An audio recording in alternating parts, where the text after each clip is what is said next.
It's What's Inside is about a group of old friends who get together the night before a wedding for a private party.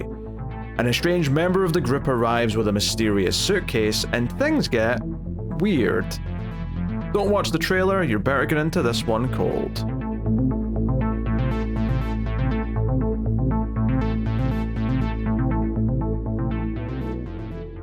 Welcome everyone to the Atomic Cinema Experiment. I am David, and joining me as always is Peter. Bad opinions. Very good. That's a subtle tease. Obviously, if this is your first episode, those names were swapped Yes. for reasons. Yes, I'm Peter, he's David. So this is a Sci Fi Movie podcast. We get together and we talk about science fiction film. It's that simple, and we're sort of hot-shotting in a recent release from Netflix today. It's called It's What's Inside. So we'll start spoiler-free, of course. That'll probably be a very short spoiler-free section, because this is one of those going cold kind of movies. Absolutely. So that'll be a brief section, but we will give you warning before we get into spoilers. And of course, if you are enjoying the show, do hit the like button. It helps us out a bunch if you do. And you can get bonus content for supporting the show over at Patreon, but I'll tell you more about that at the end of the episode. So, I don't want to tell you what the premise is, other than it's a group of characters who get together for sort of a small party a night or two before a wedding. You know, it's just the groom of the wedding and his all his college friends are gathering for a get together before the big day. And someone brings a mysterious suitcase, and there's a science fiction thing that happens, and I'll just I'll leave it there. That's all I'm going to say. I mean, you're right. Going any deeper than that will absolutely spoil the fun of what this movie is. Yeah, so that is it. So I'll just leave it there. There was a little bit of buzz, I guess. Admittedly, though, all the buzz I got was people telling me, hey, you should do this movie. I didn't actually see any buzz independently of people actively saying to me, you should do this on the show. Yeah, I was, I went on to Netflix and I was like, oh, so clearly this is going to be one of those things that just pops up on Netflix where they're like, you're definitely going to want to check this out. No, I had to go searching for this. It was already buried, but I at least see when I am looking at the movie itself, like on IMDb, it seems like it's well liked. It seems like there is a positive enjoyment to it. Yeah, so we're here. We're going to talk about it. Keeping spoiler light here, more so than usual. So I'll just ask the question. David, how did you feel about It's What's Inside? Or Okay, it's spoilers. What's Inside. No, I really enjoyed this one. I think that even without talking about any of what the actual plot itself is, just from a technical standpoint, the editing, the pacing, the way that they managed to frame the sci-fi element of this in a way that is very easily understood despite how naturally complicated it could be. I think that they do a really good job of getting a point all of the things that they want to show. It's a very well-made film. And then the editing wise, I know it's not for everybody, but it reminded me in many ways of like Edgar Wright's editing style, a very frenetic and very much like not your standard way that you would approach a movie. It's almost like a cartoon brought to life in a lot of ways. This is not supposed to be a cartoon by any means, but just that crazy editing style. You get different like split screens, you get different like on-screen pop-ups and stuff like that. When they're talking about past stories from their college days, it's presented in a very interesting like snapshot sort of way. All in all, it was a very enjoyable movie. I only have a few little gripes in terms of the mechanics and how far they go with them, but ultimately it's all going to be positive things for the most part. Yeah, I liked it. I didn't love it. I think I like the mechanics of what it sets up, and it explores some of the things I'd want them to explore, although it kind of dodges a couple of things that I thought they should explore as well. I think they saved it for a certain reason, but I don't think it kind of justified not doing it before that point. But yeah, I think I'd heard someone say, this was recommended to me, someone said it's a little bit like Coherence. Not in premise, but in that it's a group of characters in a house, kind of simple. I mean, this has got a bigger budget than Coherence does, but, you know, relatively small budget. It's some simple idea where it's all about how these different characters are interacting with each other. with a fairly simple premise. It's mostly like theoretical or something they can, it's a lot of it's the dialogue and the performances as opposed to we've got big effects and things happening or whatever, So, and I don't know if that maybe set me up a little bit too much in some ways, because I think the thing that I probably don't love about this movie is just how like Gen Z it is, and sometimes I get that. The characters are it's a little hyperkinetic at points in a way that I don't necessarily love. I do think I agree with part of what you said there, is that it does a good job of making everything easy to understand and follow, no matter how complex it seems on the surface. Although you always have that one little toe dipped in the pool that says, are they lying to me about one thing right now so they can pull a swerve on me later? And maybe they do, maybe they don't. That's something we'll talk about in spoilers. But I think from a craft point of view, I like how it shows and does a lot of things. I think the one thing that was missing for me, outside of maybe just the characters being a little bit more toned down, although in a weird way them being a bit over the top kind of makes it easier to follow, right, is I think it's missing an air of mystique. I think that's the one thing that's kind of missing from this for me, is the feeling that it's how do I put this? It almost feels a bit too late for me, even by the end. Like, there's kind of like a sort of a wink, nudge, like, don't take this too seriously, we're just having fun with the mechanic.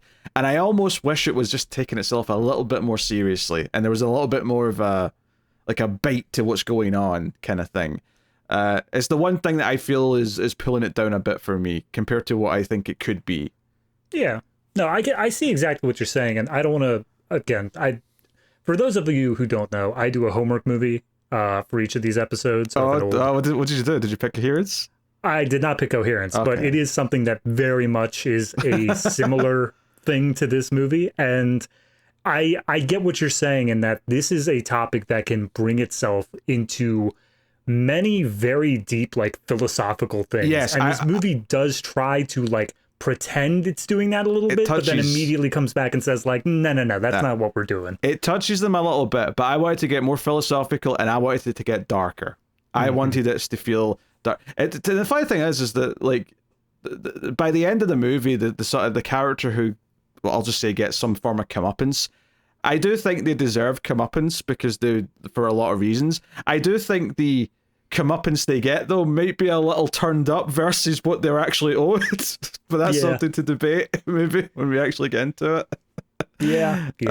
So there was a point in this movie, very specifically, and I'm sure you know it as well, where I thought we were going to go down that path. I thought it was all going to become very much of like, oh, this is like pretty much a horror film now. This is pretty much where, like, you can't trust anybody around you. Everything is going wrong, and you just have to survive. I wanted paranoia. I wanted The Thing. I wanted, like, the Thing meets Reservoir Dogs by the end of this. That's what I was wanting out of, like, where the characters' minds were at by the end. Right. And it never quite went there. I always felt kind of light and, like, it's just, we just want to make you laugh a little bit. We're still going to, like, like you said, when it does some backstory for the college stuff early on, it does this snapshot thing.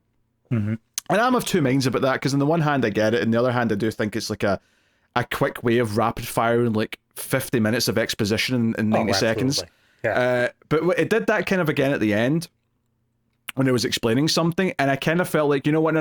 Like, I was cool with it, or I was okay with it at the start of the movie, because you're getting set up with a lot of things. I think when it came back at the end, I'm like, oh, you're coming back to this like it's a bookend, like, oh, people like this fun stylistic thing we did earlier on. I'm like, no. I made my peace with it, because I understood the purpose of it. So I didn't think it was cute that they brought the snapshot thing back at the end to explain more stuff. I was kind of like, this isn't the interesting part. This is what, like, there's a lot of smart little techniques this movie does to make things easy to understand. I don't think the snapshot so we can do a bunch of exposition with characters talking over each other was one of those smart things. I think there's a lot of other smart techniques in the movie. I wouldn't count that one. But that's fair. That could just be a taste thing more than anything else. Yeah, I here's the thing. As much as you are saying that you wanted it to get more philosophical and more deep, and I do agree, I think that there is a place for that, I'm kind of happy with what the movie did on its own as well. Like, if it decided to go philosophical and deep and dark and all that stuff, I would have equally enjoyed it. But I think that this idea of just taking this concept, this idea that they're playing with, and then having fun with it and never getting too terribly serious. I think that that's kind of okay with the message that it's also trying to get across with the theming. As you said, it's very Gen Z in a lot of ways. And I think that there is this sort of post-ironicness to it. There is this idea of like, as much as you want it to take itself seriously, it just won't. It refuses, and it continues even up to like when the big, as you were saying, the comeuppance happens. Like as the comeuppance is happening, the guy who the comeuppance is happening to is cracking a one-liner. Like he's still cracking a joke, and it's like, okay, it's never going to be that serious. And then the movie, I'm pretty sure I watched this yesterday, but I'm pretty sure ends on like basically as soon as a word ends, and then it just goes to like Technicolor credits. Like it's super like jumpy and energetic. I mean, it starts that way as well. The opening title does the same thing. It cuts to the colorful title and mid-word almost. Like I get it, but part of me is just so sick of self-referential meta shit. And not that this is meta per se, but it's definitely got that we're not going to take this seriously tone. And I just wish it did take itself a bit more seriously. Like, I was fine with it starting off that way, but I wanted them to get a bit sobered up by the end. I wanted to, like, really start hitting hard. And I think it teases that. I think something happens about halfway through that made me think, oh, this is going to get darker, right? This is going to go down a path. And it just never quite did. And I did feel like it was almost, I guess I'll say it felt like it was pulling its punches in a way that I found like it wasn't becoming what it could be by the end. Which is not to say that I didn't still enjoy the rest of it, but you know, like I think it kept it away from great territory for me and just kept it firmly in the pretty good. But you know, I'm not coming out of it going, oh, this is a modern sci-fi classic. Everyone needs to see it. It's it's a decent time. It's got some fun ideas, some fun techniques in it, but. Yeah, when I finished watching the movie, I kind of just paused it. I walked past my fiance. I was just kind of like pacing a little bit, and she was asking me whether or not, like, oh, was it that like heady of a movie? I'm like, no, not really, but like it should have been complicated. Like it's a really complicated movie because like it does one of those things where things get recontextualized constantly as more and more information is found out. So like by the time you're at the end of it, you're kind of sitting there just trying to figure out what happened. But once you get it done, like it's not a heady movie. It's not something where you're wrestling with the philosophical implications of something. It's just, okay, I guess that's what happened there. I guess that's the final outcome to all of this stuff. I suppose that's the other thing is that I guess the big thing towards the end that recontextualizes a lot of it. I do find that a little bit weak just because it's like, this doesn't really affect that much as far as the audience is concerned. Like, because I think the main arc of the movie's really focusing on two specific characters, and they have an ending that makes a lot of sense for what the story of the movie was. But I think all of the other stuff they tried to give some sort of meaning and give you some like twists with, and like, oh, more reveals about this. Like, it's all just kind of stuff that's like, this is just kind of fodder. It doesn't really feel that important. So even at the end, it doesn't feel that important ultimately. I just, I wish either that felt a bit more like it was doing more stuff with those characters, or get deeper into the paranoia and philosophical side of it, where we're really sort of like questioning who are we kind of thing, right. And but honestly, I kind of wanted an ending where someone was in a straitjacket and wasn't sure about stuff. Like I really wanted that type of ending, and it didn't even get close to giving me that. So it is what it is. So honestly, I think that might be one of the big. We'll get to it, but I think one of the biggest downfalls in this movie for me is how the ending answers everything. It doesn't leave anything up to the audience to be like, is this the case? Is this not the case? There was one thing I thought they were hinting towards as not being answered, but then ultimately they, like, by the end of it, it's like, no, that was pretty clear. Definitively locked down. Yeah. So, it comes with a reasonable recommendation, but it's just, it's not, I wouldn't say it's a special movie. It's a fine movie. It's good. I would. This is definitely not second screen content. This is definitely something that deserves your attention. It's definitely something you need to pay attention to. But I also think that it's kind of like a party movie. it's the kind of thing you can pop on with friends while you're just like having a drink or something. This doesn't feel like the sort of thing where you need to be devoting all of your attention to it in order to make it work. Yeah, but I think part of like even though I think it's still fairly good, I think my tone probably sounds a little bit negative because the missed potential is probably the part that hurts more, because I'm like, oh, this could have been like really special, like this could have been something like cerebral, and I never got cerebral. I wanted cerebral out of this, and it never gave me that. Again, I can't spoil it I can't say it without spoiling, but there is a lot of mentions of like party games and like things like that, of games that you would play at parties. And it kind of strikes me in that same sort of way of like, yes, this is a game where everyone has to participate and everyone is like into it, but it's also very simplified because it is a party. Like, that's the whole thing. It's not you're going into this of like Stratego or whatever, where you're trying to figure out like the enemy strategy. It's no, everyone's drinking, everyone's having a good time, and you just need to enjoy the rules. Like, they're very simplified down because of that. Yeah.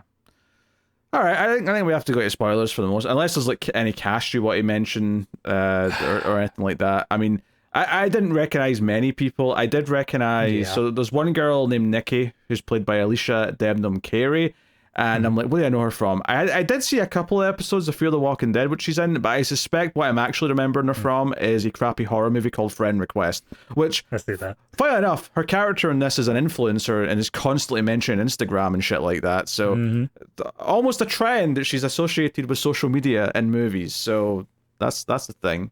Yeah, no, absolutely. I tried looking through the cast. Again, there are 8 principal members of the cast, so it's a lot going on in there. I started watching that Riverdale spinoff, Sabrina, The Chilling Adventures of Sabrina. Oh, one of them's in that? Yeah, it is. I just turned off it. Dennis, I believe. Dennis is the character of Nicholas Scratch. He's like the last few seasons of that show. Oh, I saw the first season of that show. I never, I don't know if it got to him. He didn't take precedence until later, and that's I recognize him from there. And then the other guy who plays Forbes, who is kind of like the dude who brings the suitcase. He looked kind of familiar, actually, now that you mention it. That's what I'm saying. He looks super familiar, but I looked through it. He was in 2 episodes of The Boys, and he was a recurring character on Gotham, but I didn't watch either of those, so I don't know how I know him. I've seen The Boys, so maybe that's where I'm vaguely remembering him from. Yeah, okay, that's interesting. I want to mention one of the main characters is called Cyrus, and a couple of times in the movie, like, they use a nickname, Cyrus the Virus. Now, I have to raise an eyebrow at this, because this is not the first movie in which a character named Cyrus has went by the nickname Cyrus the Virus. Oh. Yeah, you're not familiar with this. The villain in Con Air is Cyrus the Virus, played by John Malkovich. So, I don't know if this is an intentional reference or if this is just a simple case of the people making this movie are too goddamn young and have not seen Con Air and don't realize that they're just saying the same thing as an old movie. But regardless, it stuck out to me. Yeah, I just Googled Cyrus the Virus, and that is absolutely the first thing that comes up. So I have to assume, even if they put it in the script to begin with, they would have known. They would have known to Google it just to see if it were a thing. Yeah, one of the best parts of that movie is where someone goes to say his name, they go, Sci, and then he cuts in and says, Anara, and then sets him on fire. I need to watch Con Air, apparently. Oh, you do. Oh, I can't wait till Nicolas Cage action season on Collector's Cut. You kidding me? All right. Con Air, The Rock, Face Off, Gone in 60 Seconds. We've got a whole host of tricks for that season. I'll hold off until then. All right. We'll get to spoilers. Spoilers for It's What's Inside. I don't know why I have such a hard time saying this. I think it's because it's so... It's like it's the 2 words with the apostrophe S is really throwing me off as a title. Even when I got our little schedule up, and when that was added to the schedule, I typed it in as It's What Inside. Yes. Like, something about it just triggers in your brain wrong. Do you know what it is? I think it's because I feel like I just want to say what's inside. I feel like I want to just drop the it's, because it just sounds better. But even though I get it, like, it works in multiple levels in the movie. It's not just what's in the briefcase, but it's also about what's inside a person. You know, it's what's inside that counts. Like, it's got the layers of the meanings. But anyway, I said spoilers. I'll just reiterate that again before I really get into it. Spoilers, once more. for It's What's Inside. So this is about a device that makes people switch bodies. That's the premise in a nutshell. Doing Freaky Friday.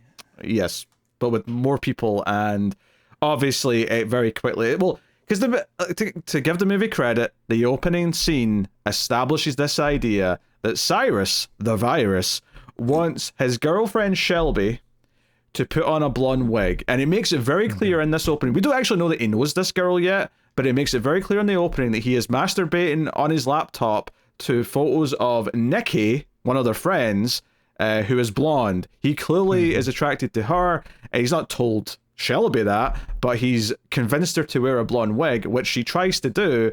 And even though that's what he wanted, it's really awkward, and he doesn't really know if he wants to actually go through with the sex, and she's kind of like putting in the effort, trying to be sexy. He's not responding, and they start fighting about it.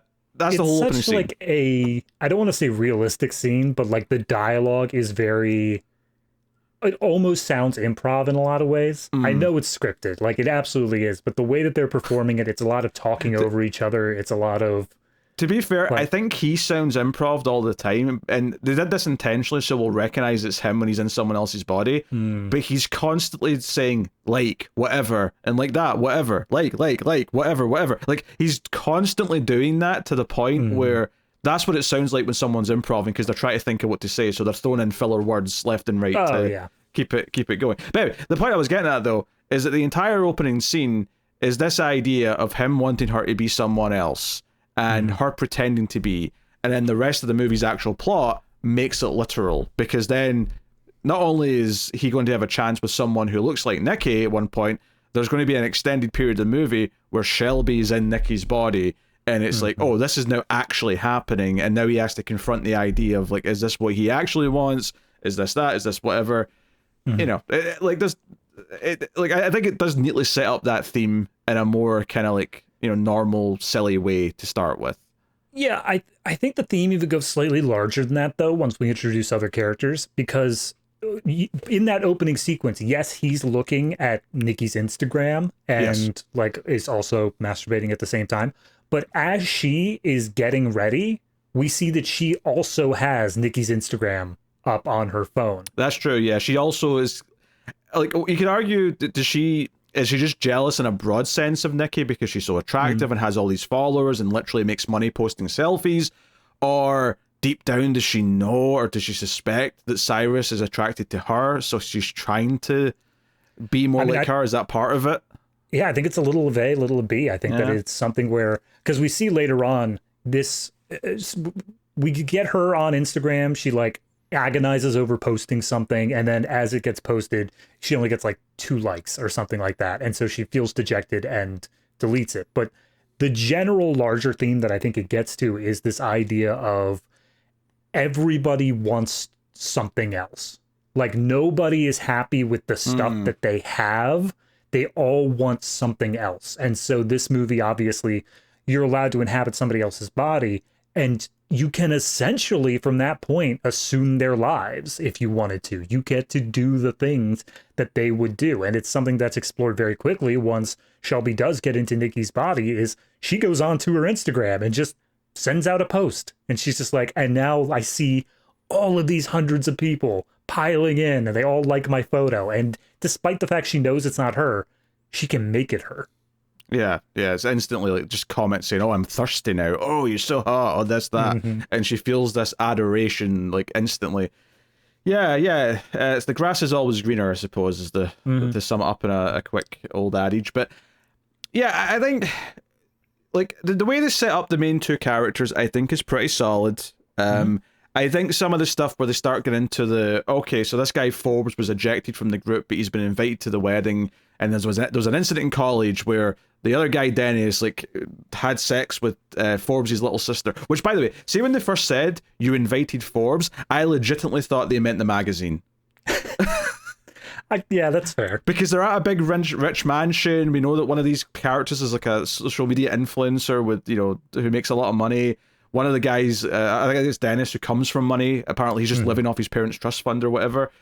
I thought, Forbes is coming to the wedding to cover the wedding, right? And no, it's just a guy named Forbes. Okay, fair enough. Yeah. I get confused. Is Variety coming as well? What about Hollywood Reporter? Oh, absolutely. We're getting TMZ up in this. So anyway, so yeah, I mean, we get the awkward drive to the house with the main couple, because Shelby and Cyrus are absolutely the main two in terms of who we're exploring. They have the main storyline, but you know, everyone else kind of comes into it. So we should probably explain who the characters are here, just to have a baseline of who everyone is. So just real quick on the wrapping up from the opening scene stuff with Shelby and Cyrus, their main thing that they go through in this sequence is that Shelby is really trying to put on an effort for Cyrus. Like, you said earlier, this idea of putting on a wig, which seemingly was Cyrus's idea of doing a wig just to mix up the sex life.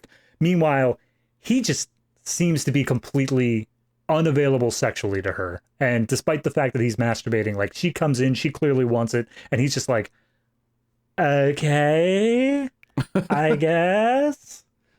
Yes, he was also watching, he had like tabs open, and one was like, I can't remember what the first part was, but it definitely ended with the word gangbang, but there was like, there was like something gangbang, and I'm like, what sort of weird depraved shit are you into, Cyrus? Yeah.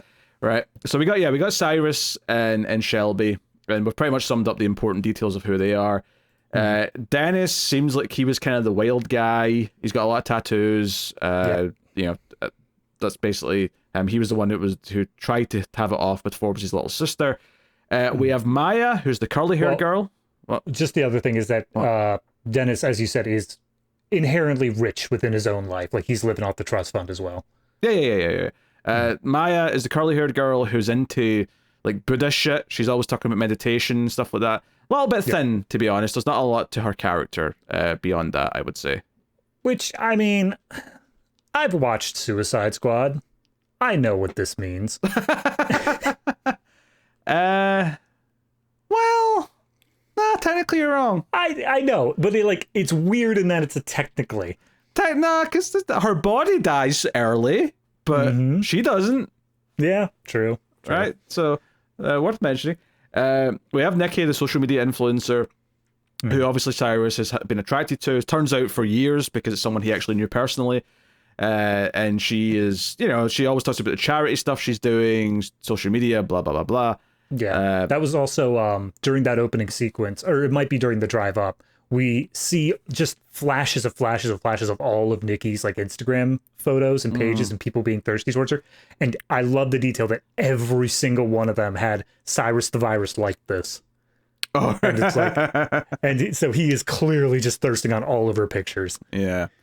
And then we got Brooke, who is an Asian lady who has two-toned hair color. And I was gonna tell me a thing about her personality, Pete. Tell me what does she do? She gets high. I mean, that's about it, really. All right, got me there. Yep. Yeah. But, well, again, she technically is the one who dies first. It's not because it's not Maya who dies. It's Brooke in Maya's body who dies. So right. So Brooke's technically gone. I mean, the actress gets to do a lot because Nikki's in her body for a lot of the movie. So the actress gets plenty to do. So I enjoyed the actress's performance, but she's not really playing this character for most of the movie, which is the weird thing. And we got Ruben, who's the guy that's getting married, right? And he is secretly got a crush on Maya, which they actually show by doing this like over the top like vignette effect where it's like his POV and like just the black border comes in as he looks at Maya, and I'm like, you're getting married tomorrow, why are you eyeing up your old college friend? That special effect was 100% the reason I was like, oh, so Edgar Wright just showed up for a day and just decided to edit this movie. I think I take umbrage with the phrase special effect for a vignette. That's fair. You know what I mean, though. It's a button in the edit software now. I don't think I'm counting it. All right, fair enough. In 1965, I'll call it a special effect. I mean, they had to consciously make the effort to change it. And if under my Adobe Premiere Pro editing, it would be under the effects tab. So yeah, there's nothing special about it though. It is a mundane, boring effect. Fair enough. The only other thing with him is that this entire like mansion house thing that they got going on is apparently his because his mother died back in the day. And I kind of glossed over this. I wasn't sure. Maybe you could get me clear. The entire house is filled with vagina art. Was that his or his mother's? No, it was his mother's, I think. His mother's? Okay. Yeah, I think Cyrus was mentioning it as they were walking in. I mean, there's not as much as I thought there was going to be, because the way he was like really ramping it up. But you see a few, there's one out front, there's one out where the barbecue section is, and there's also a glowing neon sign of the word trauma. And all I could think is, wow, that's going to be really hit on the nose later on. And they didn't do it. That's the weirdest part. I don't know what they did. And obviously our 8th and final main cast member is Forbes, who arrives late with his suitcase, and he's like a tech bro, although it turns out he did get expelled from college because he brought his underage sister to a college party.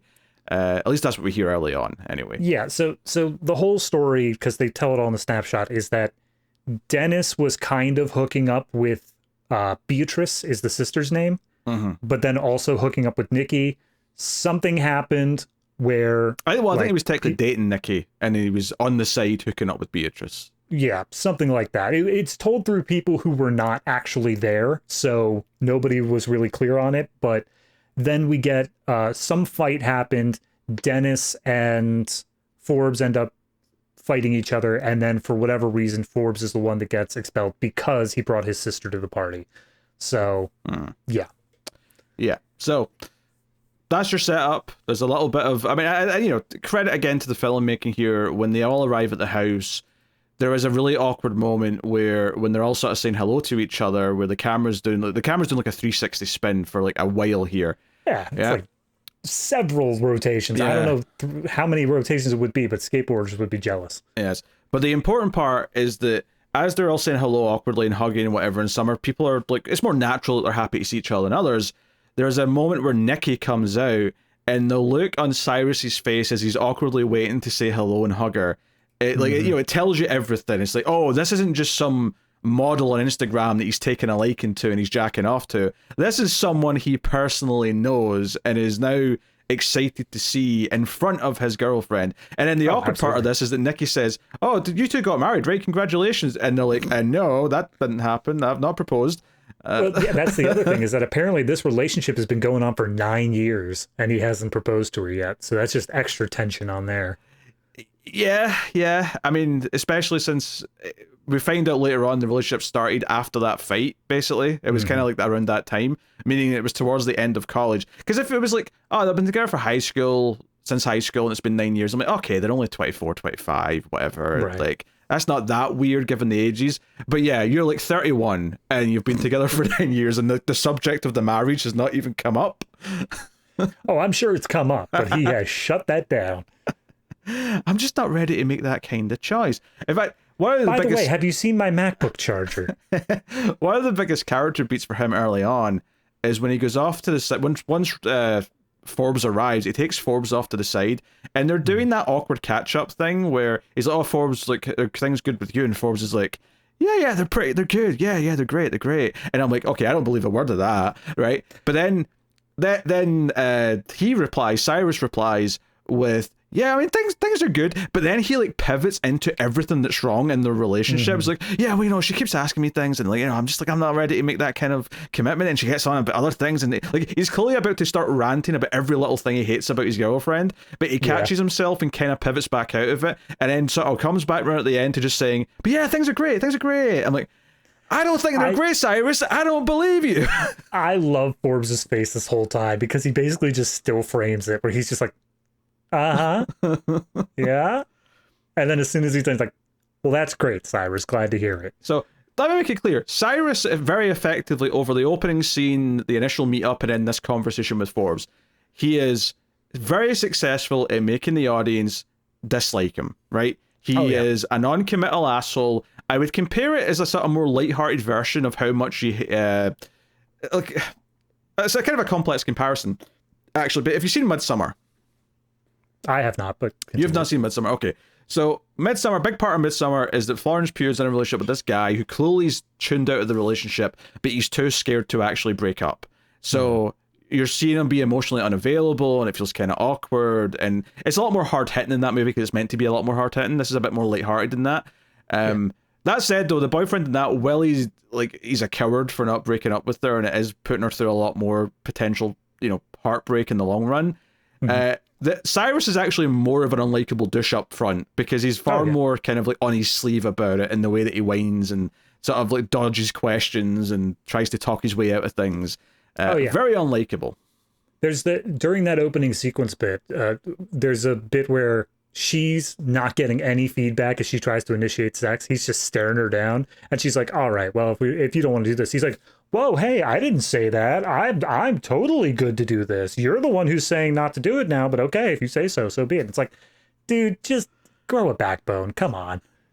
I'm just like you've already got an erection. You were masturbating. Like this just to do it for the team at this point. But the Instagram. Just like have the laptop on at the side if you need the assistance or something. Not that I'm saying that's healthy for the relationship by any means. Oh, definitely not. No. But just in the the way he kind of like awkwardly like de-escalates the potential sex is so cringy and awkward that I feel like if I was in that situation and I felt exactly as he did otherwise, I would be wanting to have the sex just to get through the scene. Oh yeah, just to get through it just and get beyond out of this awkwardness. Just to be like, well, if I don't do this, we're gonna have a conversation later, and I'd rather not. Yes, a lot of questions get asked when a guy just doesn't want to have sex ever, right? People that raises an eyebrow. No, you might be a pervert. What is the meaning of this? God. Anyway, so I'm trying to think if there's anything else I would want to talk about before we get to the first instance of the thing happening, of the body switching. Yes, I mean, it actually split the neatly title. I'll say there's a quick test, and then there's round 1, round 2, and coda. That's your sections. Yep. Yeah, but is there any other character setup you'd want to mention before that point? I mean, I think we've mentioned the important things, but Ruben's super into Maya. I think apparently we find out later that Brooke is into Ruben, but I don't think that's set up earlier on. No, I think that's just kind of something that comes out. That just comes out because of what else is happening later. Yeah. Yeah. Which is whatever. It's not a big deal. The only thing is we can say after the switch happens, but Shelby is very much a character who is afraid at this first part. She's very much like the shy, reserved one out of the group. Well, that's more after the first test because Forbes doesn't explain what's going to happen when he pulls out the machine and sort of says, "Hey, this is top secret. No one record any of it."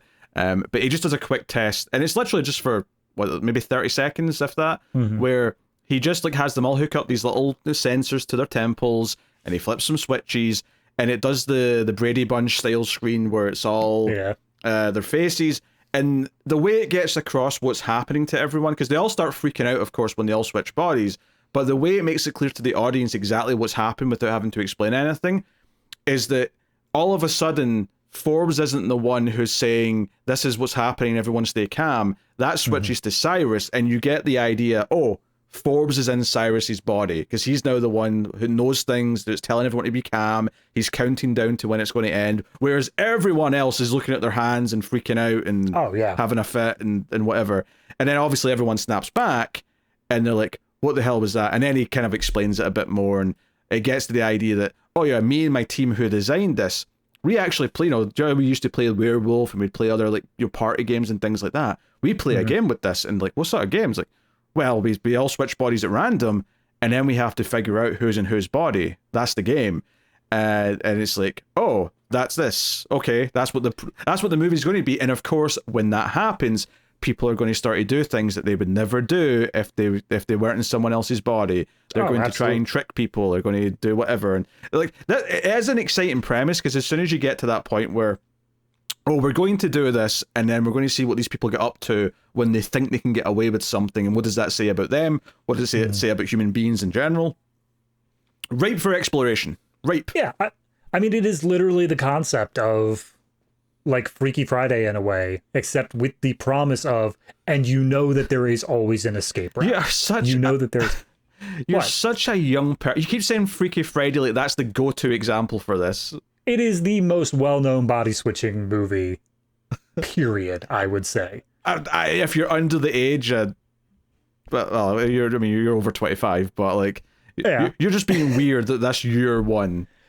all right, fine, whatever, however you want to call it. But regardless, it is absolutely, it's taking this body switching thing and saying, oh, okay, I am now in this person's body, and they know that they can't do anything that's like self-harm. They know they can't do anything that's going to like impact them directly because they still need to take this escape route. But when it comes to things like reputation, when it comes to things like inhibitions, they know that like, well, anything I do to this body is absolutely going to be stuck with the person whose this body belongs to. So they're able to just jump out. Once we get to the first round, in fact, one of the very first things that they do to try to get the social deduction thing is whoever's in Ruben's body is like, I'm just going to flash my junk and see who tries to stop me. Like, I mean, it works. yeah, it works, but like that's absolutely something where it's like only works because of this body switching thing, where it's like clearly somebody who doesn't want you to do that with their body is going to have a problem with it, but you don't have any problem with it yourself because it's not your junk. Yeah. And that's actually one of the things that I want to get into that I feel like the movie really dodges bizarrely, is that, well, it turns out later on that Ruben wasn't Ruben the whole time. Mm-hmm. I did keep, because the first round I was like, well, even for the test I was like, because we don't get like a solid idea in the test who's who really, because it's so quick you don't really get time to explore it. But even in the first round I'm like, oh, none of the guys and the girls have switched, right? So all the guys have swapped with each other, all the girls have swapped with each other, and I'm like, okay, round 2 they have to switch some of the genders over and see what happens with that, and they don't do it. It's actually insane to me that they don't explore that. Yeah, I get it from the point that it's not something that they wanted to deal with in their story, because that is absolutely something that the moment you do it, it's opening a can of worms. It is like, okay, now you have the whole thing which is fine. Like, see if they said, oh, we can't do that. Like, see if you just said that's a rule. It can't switch you from a different, gender to gender, which maybe that's its own can of worms about what a gender means and all that. But if they just said that's a rule, that for some reason the machine can't do that, and that's the confines we have to live with for the rest of the movie, that'd be fine, because it'd be a hard rule. But they can't do that because later on we're going to reveal that it has happened. So I mean, even if they use it as a self-imposed rule, even if like Forbes just came out and said something like, we're not going to do a gender swap because like, if you're not trained in it, the dysphoria of being not only in someone else's body, but someone else's gender. Yeah, or even just the idea that, oh, we're not going to do that because, quite frankly, like, even if you trust the person you're swapping with, like, the chance of like someone being a creep and checking their body out when they're in someone else's body is just too high if you're swapping genders, that we're just not going to do it. Like, even if he just said that might have went, but it just didn't happen, and it didn't feel like it was a choice to not happen. Obviously it was a choice by the writers, but it wasn't a choice by the characters to not happen. Yeah, like if Nikki stood up and was just basically like, well, now hold on, like I have a reputation I need to uphold. And then like Shelby or something, being the more shy, reserved one, backed her up and said like, yeah, I don't know if I'm comfortable with that. That would have been plenty. That would have been fine. Yeah. But they didn't end up doing anything. It felt like it was supposed to be a random draw, and yet it always worked out where guys with guys and girls work with girls. Yep. So just something to mention. It was something that was in my head, particularly. Like, I thought it was fine in the first round they didn't do it, because I thought, oh, they're saving that for round 2. That's when things are going to get really wacky. And it just didn't happen then either, and I thought that was a bit strange. But, yeah, so the idea here, and honestly, the thing about remembering and talking about this movie is that round 2 lasts a long time. Round 2 is kind of the main part of the movie, where all the big things really happen. But it does make remembering who was in whose body in round 1 a lot tougher. Absolutely. Round 2, honestly, I feel like round 2 is split up into round 1, round 2, and then the thing that happens. Like there's definitely a switch. Yeah, it's not even halfway. I'd say it's like a third of the way into round 2. There's a big incident that then propels what the rest of the movie's going to be. Yeah, and then Coda. Yeah. So, yeah, I mean, the important thing in round 1, though, is that Cyrus is in Ruben's body, right? However, Forbes lies about who he's in and convinces everyone that he's actually Cyrus, so that Cyrus can effectively just pretend to be someone else. Like, no one even knows who that's really him, and it gives him an opportunity to do something with no strings attached. And obviously, he gets a chance to be alone with Nikki's body. It turns out to actually be Maya who's in Nikki's body. which is fair enough. Yeah. And like she's kind of into kissing and making out, and it might go further. You know, that's she is absolutely just like, this is the most sensual and erotic experience I have ever had being in someone else's body. Because she's all big on the Buddhism and all that other stuff. So she's like, it's a rebirth.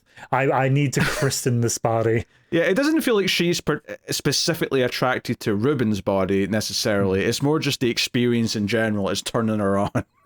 Yeah. So fair enough. That being said, didn't she say, as they're like making out during this experience, she said something of like, tell me you'll leave her for me or something like that? No, I know that happens in the no. second round. That was later. That because that was Brooke when she's in Maya's body, because right. Brooke's Okay. actually attracted to Ruben and she wanted to hear those words. All right, fair enough. I thought that was also in the earlier bit. Oh, the other aspect of the game that we didn't describe is that because it's a social deduction game, everybody is able to make a guess whenever they feel like it. If you guess correctly, they all took Polaroids beforehand, and you have to like pin your picture to your body. A point on this, I don't think this was actually used as much as I thought it was going to be. I thought a big part of this was going to be them trying to guess, but honestly, it kind of just faded into the background. The function that it actually just really served is that once we knew who was who, it was a nice reminder to have the Polaroid strapped to their chest to say, hey, this is who's actually in this body. Which is not the only way they do it. They also do a filmmaking thing where sometimes it'll be the real people acting the scene, and it'll all be like lit super red, and that's like it's almost like the inside the body cameras of seeing who's really there. And then it'll switch from that back to the real world where you'll see the bodies they're in, but sometimes it'll go into the red world where we'll see who's actually in the bodies. Yeah, because all this takes place at night, and it's also a lot of outside stuff later on, everything is very blue-green tinted. So when it switches over to the red, it's a very clear delineation of this is the internal, this is the people inside that you're seeing. It's a visual language. Although, to be fair, there is kind of a cheat with it in a sense, because when we find out at the end that Forbes wasn't Forbes the whole movie, it was actually Forbes' sister, it does mean that the red view that we were seeing was also lying to us, the audience. So there is a little bit of a disconnect there in hindsight of like, this isn't a true view of what we're seeing. It's just what the movie's presenting to us at the time, if that makes sense. I mean, you're right, but I'm actually curious. I didn't go back and check. Do we ever actually see Forbes in the red light? Yeah, we do. We definitely do. You do? Okay, Yeah. Fair enough. We absolutely do, multiple times. Okay, fair enough. Yeah.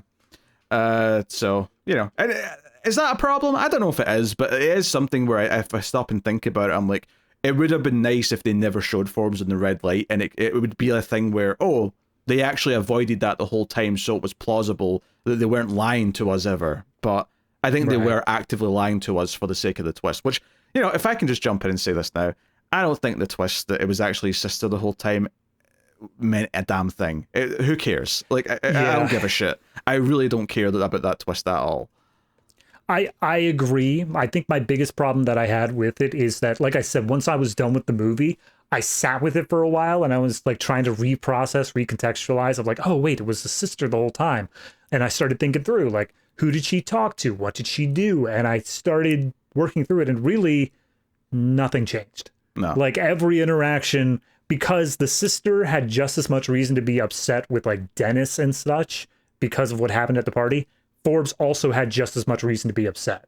Like, there was no change where all of a sudden a conversation is viewed through a different lens. It was always the same level of, clearly she would be pissed the same way her brother would be pissed. Yeah, it's a meaningless twist that, you know, it basically just serves to give us a bit of the coda where like she comes in and it's actually Dennis and his sister's body demanding to know where the suitcase is, because it is, the suitcase does belong to Dennis, but obviously, or sorry, it does belong to Forbes, but Forbes was never actually there. It was just Forbes' body with his sister in his body. So now Forbes is in his sister's body coming to claim it and being mad at, you know, the fact that this has all happened. And it just doesn't matter. Like, none of this really changes anything or recontextualizes anything in any way that means anything anyway, I don't think. So, plus, I just never really cared that much about the backstory of the party. That was never that interesting in the context of the movie. What was interesting was, okay, what's going to happen now that they've all switched? The main two characters of Cyrus and Shelby are the ones that they've given some depth to, so we can sort of see. And I thought, oh, this is going to be an arc for him, maybe, about how he's going to learn and realize what he actually wants and why he's so disconnected from her. Maybe he'll have character growth. And obviously she might, have some an arc where she stand up for herself as well. Stand up for herself, gain strength and all that, blah, blah, blah. Which is something that Cyrus even kind of says to her when she's like saying, I don't know if I want to play the game. It sounds a bit dangerous. He calls her out and says, oh, you never like have a pair, right? And he brings up this dental hygienist that apparently, we don't even find out what the dental hygienist did to her. We just know that she should be mad at her. And that he says, oh, you should go and tell her that she deserves to have a rusted shovel stuck up her ass for the rest of her life. Which, okay, honestly, obviously that comes back up at the end, but the way it gets inserted that first time into the dialogue is so forced that it's just there so we can call back to it later. That's the only reason why it's there. That absolutely felt to me, and I have nothing to back this up, but it felt to me like there was a deleted scene or something, or a deleted one of those like snapshot sort of sections where we got some elaboration as to what the hell that meant, but it came out of nowhere and then just got wrapped up as quickly.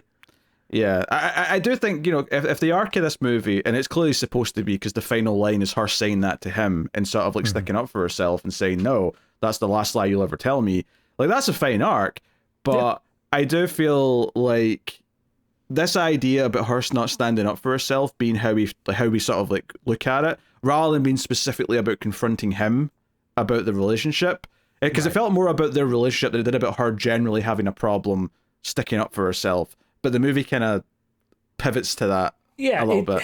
I mean, we'll get to it once we get to like the whole post end of like everyone's got plans upon plans, but there's a whole thing where basically they decide, okay, well, what if we just both take new bodies and then we continue on? Like, we can do that. And that's Shelby saying that. She's saying, hey, let's do that. That'll be the plan. And he's like, yeah, okay, I'm cool with that. I can do that. And then she kind of uses that as blackmail / the reason why. She's basically saying, like, you wanted me to stay in that body because you thought it was hotter. And it's like, you suggested it? In a lot of ways, you were the one who was also wanting to stay in the body because it was hotter, so it's a little bit of a mixed moral there. Well, that was the point, though, is that Forbes gave her that idea, or well, it was technically Forbes' sister, but at that point in the movie, we believe it's Forbes. He suggests that to her, and we find out that in hindsight because we don't hear the whole conversation. But that it was a test. She basically said, "Give him that choice as a test," and he sort of like wouldn't commit to anything, but eventually came down on, yeah, okay, you can stay in Nikki's body and I'll stay in this body and we can go, or I'll go into whoever's body and we can go run away together, blah, blah, blah, blah. Which was kind of like our final realization that, this is done. Like, I'm done with him. And like, I get what the point of it is, but we also had like 3 scenes before that where he is pleading with her to get back into her own body. Like, he's going the full tilt of saying like, no, we need to do that. That needs to happen, blah, blah, blah. So to say that like in these last moments of desperation where time is ticking against them and Shelby saying, here's an alternative, I don't blame him for saying, yeah, okay, sure, if that's what it's going to take. But like, can we please? Yeah, it's funny because I feel like he was pleading so bad before that, and it felt like he was making a genuine attempt at admitting that there's something wrong with the relationship and he has to work on it. That I thought, the movie's arc was going down that path of he's maybe grown a little bit, and maybe they still split up because they realized that's really what they should do, but maybe handling it with some maturity is kind of where we're going. And the end of the movie still just wants to be like, yeah, but he's the villain and like she has to like get back at him, which is fine, like, because he is an asshole and he deserves to be dumped at the very least. Oh yeah. However, he also gets framed for a murder that wasn't a murder and is possibly going to spend life in prison for it, which feels a little bit on the harsh side, given that he didn't actually kill anyone. Look, if he didn't have opened the gangbang tab, I would agree. Do you know what? I actually hate this about this movie, is that it makes me want to stand up and defend this asshole. Right. He's still an asshole. He's still a horrible boyfriend who clearly is, full of shit. He has lots of problems. He's very unlikable. But his comeuppance is just a bit too extreme. Here's the thing. I think that what this movie does is it opens up with the framing device of Cyrus is unlikable, you should root for Shelby. And then over the course of it, it shows Cyrus growing slowly, but it also shows Shelby devolving. It shows her being given this chance to be this Instagram star that she always wanted, and she locks in on it. She takes that and like runs with it, but then she does things that are morally questionable as well. But then by the time you hit the ending, it feels like it's still saying Cyrus was a creep and Shelby should be rooted for. But now you have all this weird gray area in the middle where it's like, I guess. The most interesting I think Shelby ever got as a character was when she was like falling victim to the idea of I could stay in Nikki's body. I can keep this attention and not give her body back. And it's around this part of the movie in round 2, because that's where we are at this point where they're swapped around, where I thought, especially once, like, so the big thing that happens early in round 2 is that Ruben, who's in Dennis's body, goes up to the roof with it's Maya's body, but it's Nikki who, or no, it's not Nikki, it's Brooke who's in Maya's body, right? Yes. And they're making out. It's a whole thing, and this is the weird thing about this, is that for Ruben, he's attracted to the body of Maya because it established earlier he's attracted to Maya, whereas Nikki. It's like I keep saying Nikki. Brooke, Asian lady. It's impossible. Right? Brooke knows that that he's attracted to the body, but doesn't care. And he's like, I don't care, what body you're in. She wants Ruben. So she's attracted to the person on the inside, but he's attracted to the person on the outside, which is maybe its own philosophical can of worms that I wish the movie might went into a bit more. But regardless, they set up that this house is kind of old, it's falling apart, and they actually fall off the balcony whilst having sex because the banister kind of gives way and they die. In fact, he comically lands on the vagina sculpture thing that's got spikes in it. Why the vagina sculpture has spikes in it, I don't know. Ask H.R. Giger why so many people are messed up. I don't know. Man, you just don't understand art. Apparently I don't. But and obviously, this is a super big moment in the premise of this movie because two of them are dead. But the two people who are dead aren't dead in their own bodies, and it raises some questions. Okay, the two people whose bodies have just died, like, if they get put back into their dead bodies, do the two people who just died, did their spirits come back alive and go into their bodies? Yeah, I mean, Forbes is inside Ruben's body at this point. He basically says, like, we can't. There's nothing to go back to. If I hooked you up to that, it just wouldn't work. So, no. It's just funny. Literally within about 30 seconds, I thought of this. Well, the solution here then, as sad as it is that everyone goes back to their own bodies, except the two people who don't have bodies to go back to have to take the two bodies that are alive that don't have the souls, if you will, right? And that just means that Dennis, who's just witnessed his own body die, and Maya, who's seen her own body die, they just have to go into Nikki and Ruben and, like, make do with that. Not Nikki. Okay, I keep saying Nikki instead of Brooke. Why are Brooke and Nikki? Because they both sound like influencers. That's the thing. Brooke and Nikki, they both sound like the same woman. Anyway, and I was like, okay, well, that's just like logically the fairest thing to do here. But for some reason, Dennis really doesn't want to do that. And well, I mean, he's like big guy on campus, trust fund, like he'd be given that, and he literally is super cool with sleeping around, and he's about to get married tomorrow. So he's obviously like, he can call off the wedding. It's not. I mean, that's his choice now.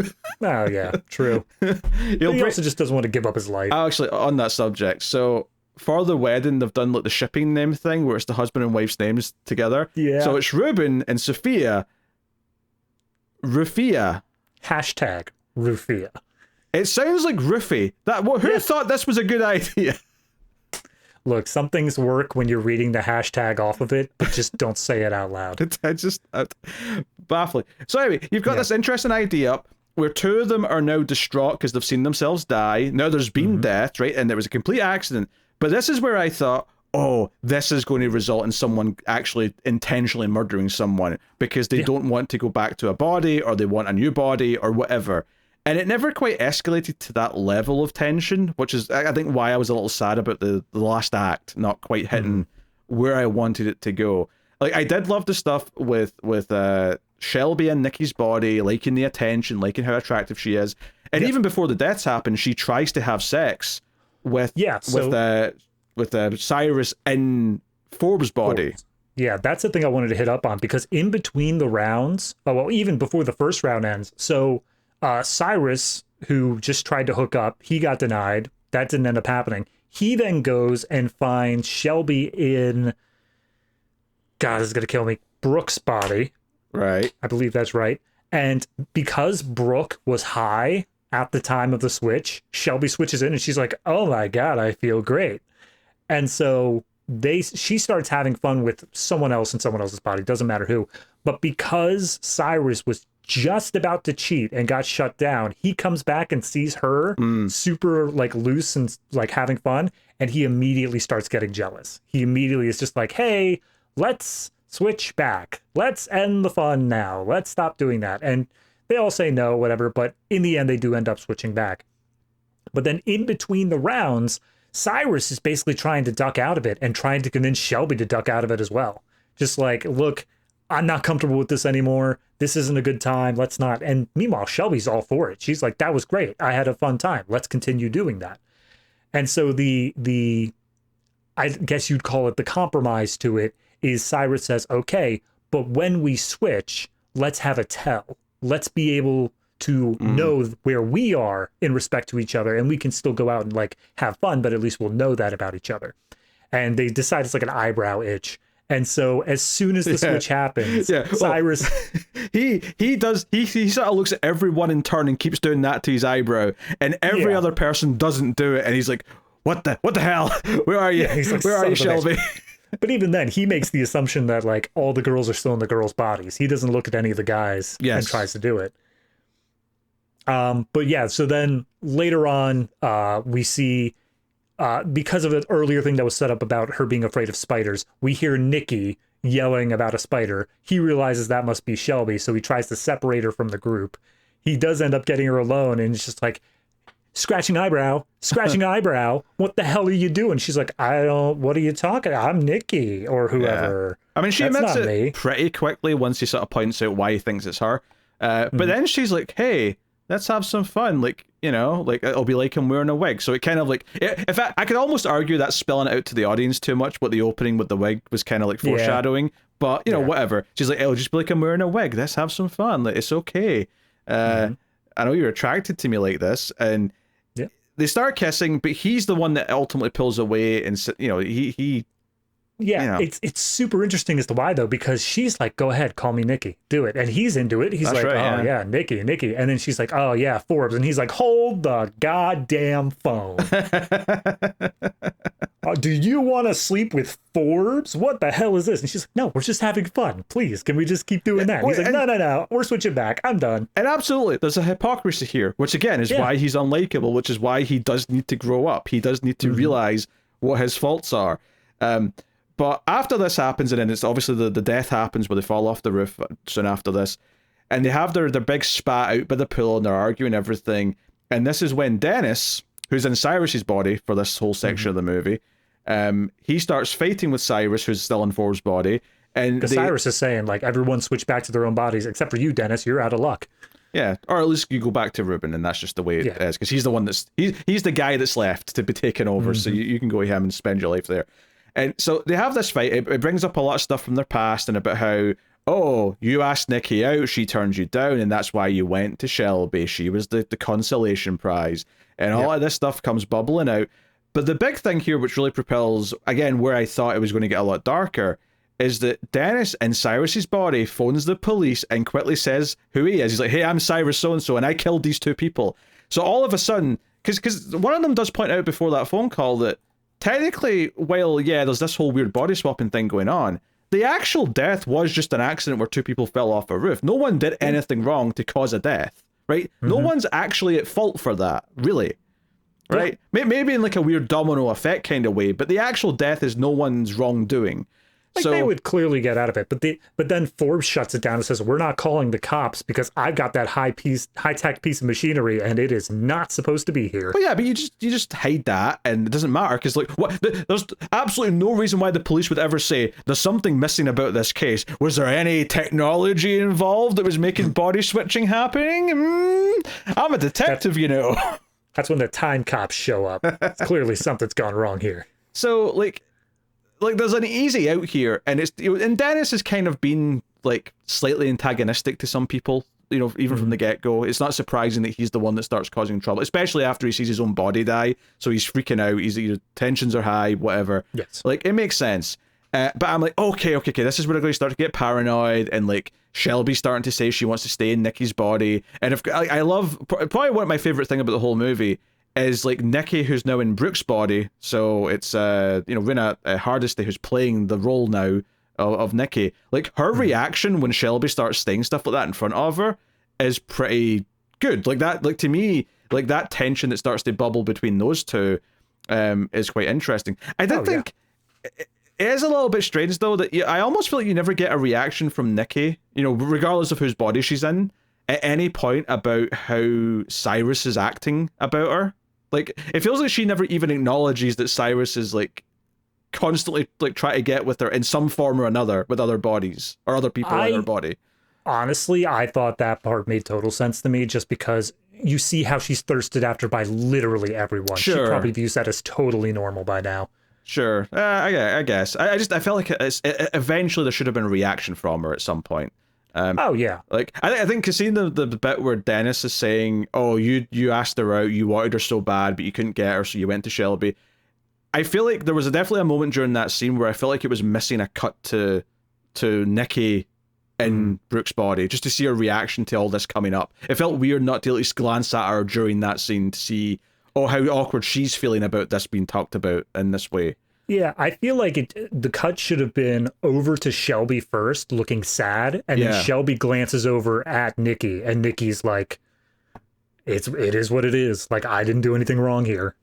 Yeah, I think maybe what would have made like the pivot to the end work a bit better, perhaps, is that if there was a definitive moment where it felt like Shelby in Nikki's body realized the reason why she wants to be Nikki, or why she's been jealous of Nikki, is because on some level she's aware that it's what he wants, and that she's realizing this isn't her desire, perhaps, that this is something that she's only trying to do because she's not comfortable with herself, because it's been reinforced over 9 years of someone being, not that interested in her, even though he's pretending to be, or something. I don't know. That's the thing. I don't think that her core desire is for Cyrus to want her. I think the core desire is to be wanted.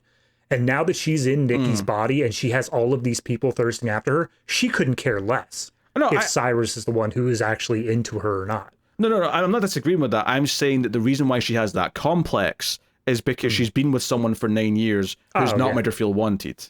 Mm-hmm. No, I'd agree with that. Yeah, it comes from him. So because of that, maybe her realization of that is what makes her feel. Because there's a whole thing here where they all they start fighting about who's going to go into who, and it's like, oh, Forbes showed her how to use the machine, so only Shelby and Forbes know how to use the machine. Forbes tries to run away at one point, and they catch him, knock him out. Yeah, they tie him up, and there's a lot of back and forth as to, okay, who's going to go into whose body, and how are we going to do this? And this is where the whole idea of her giving Cyrus this sort of ultimatum of like, hey, what do you want to do? Like, if you I'll stay in this body, you can go into Ruben's body, say, and we can go and start a new life, and like be whoever we want to be. And he's very non-committal. That's his big thing. Like, whenever he's asked a question he doesn't want to answer, he keeps saying, oh, I mean, I don't know, is that what you want? Or, he always, it takes him like a good minute to actually get an answer out, because he sort of stumbles over his words in a really annoying way. I do like once they knock out Forbes, it's Cyrus and Nikki, obviously whatever bodies they're in, are talking to each other, and she's like, do you still, like, you just have the cops with a confession that you committed murder. Do you still want to go into your body? He's like, yeah, no, like, I'm fine with it. I just need one of you guys to, like, vouch that I was super drunk or something, or, like, having a mental health crisis. Yeah. And as he, like, looks over at Nikki, he's like, can you do that? Can I get some confirmation that that's going to happen, please, so I don't go to jail? Yeah, so it's a whole sort of thing. They're all rushing to the machine by the time the police are arriving because of that phone call, and it's all high tension. I do, specifically because I think that it is the reason that it's such high tension is that once they wake up Forbes starts playing them against each other. So he has Shelby come up with the plan of, I'll stay in this body, you take Ruben's body, everyone else can be to their own devices. Dennis will be the one who goes to jail in your body. Like, who cares? It's whatever. Meanwhile, once Nikki hears about this from Forbes, she then says, okay, we need to get pretty much everybody back to their own body. Dennis can then go into Forbes's body, And he's like, what? Why do I go into Forbes? It's like, because then you can take the machine and you could like switch into an astronaut or whatever. Like, who cares? It doesn't matter. I just want to be able to get in my own thing. So there's this high tension of basically Shelby's the one who's done the wiring, but then they want Forbes to take a look at it because Nikki trusts Forbes. Oh, the peanut butter attack happens. The peanut butter attack. Yeah. We didn't even mention the peanut butter thing. Well, honestly, because like I appreciate movies setting things up and paying them off. I absolutely do. But sometimes it can feel clunky, and much like the final line of dialogue, which was set up in that whole story about the dental hygienist, yes. I think this peanut butter thing also feels a little bit clunky, because it is mentioned so quickly early on, but it's mentioned that Nikki has a peanut allergy, and it's quite serious. So because Shelby's in Nikki's body, and she's like, handling the machine, Nikki in Brooke's body comes up and just wipes peanut butter on her mouth. And it's like, yeah, I'm allergic to peanuts. Thanks for remembering, bitch. And like she starts to, pass out or whatever. And says, I'll tell you where the EpiPen is after the switch. And then I thought, but you won't be able to though, because you'll be in your body and you'll be on the floor. Well, they didn't say after the switch. I think at that point it was also just the thing of like, look, you're not going to be able to stay in that body, so you have absolutely no reason to try to screw us over here. And then right before we switch, I'll say where the EpiPen is. Yes. But then Shelby, she's lucky Shelby out of spite didn't say, well, I'm just not going to use it. Like, I'm going to let you die, bitch, for trying to kill me like that. How dare you? So, yeah, anyway, so there's a whole thing where it's like, okay, who's actually in whose body once the machine gets, the switch gets flipped. Police come in. Round 2 ends with the police coming in. It goes to Coda, and it jumps some indeterminate amount of time in the future, and we got no closure of yet as to who's who. It turns out just to be the next morning, though. So we cut to a woman driving in a car. Now, I'm sure if you remembered her face well enough from the flashback stuff at the start of the movie, you might have realized who this was. I deduced it because I said, well, there's only one possible woman that we've not really met that has been brought up, and that's Forbes' little sister. And she's got a black eye. She's yelling at someone. She is doing obscenities to this random ass driver on the road for like seemingly no reason. Who has a crutch that she uses to hit her window and gives her a second injury in her face. Yeah. It's a whole thing. We do get the very brief thing later on is that the sister apparently has episodes of like mental breakdown. I wonder if this is one of those things where it is like physiological. So this is literally just him in her body having a mental breakdown. Oh yeah, maybe having an episode. Yeah, maybe the sister in other bodies isn't having the breakdowns because it is a physical thing with the brain as opposed to, yeah, that may be the case. But she gets to like the house where the wedding is. The bride is upset because apparently Ruben's said. Well, Ruben isn't his body dead? No, his body is still alive. His body's alive. Yeah, whoever's in Ruben's body has basically said no. Marriage not happening. But Forbes is there. Forbes' body is there, and it turns out to be Dennis in Forbes' body. And we find out, at the very least, that the sister, Beatrice, Forbes' little sister, she has the machine, and she's in Nikki's body. Yes. Right? We also see that Maya is in Brooke's body, because Brooke's over there doing some meditation. So, yeah, again, those two characters barely getting any sort of fleshing out, but whatever. Yep, that's fair. They just kind of swap over a little bit. Cyrus is definitely in his body. Cyrus is in his body, and I think it's pretty clear as well at the end that Shelby's in her body, which just leaves... Who does that leave? I don't think it leaves anybody. Does it not? Well, who's in Ruben's body? Ruben, hold on, I have here. Coda, Shelby goes to Shelby, Cyrus, Brooke. Nikki is in Ruben's body. That's right. Oh, I remember seeing that actually. They do a quick flash.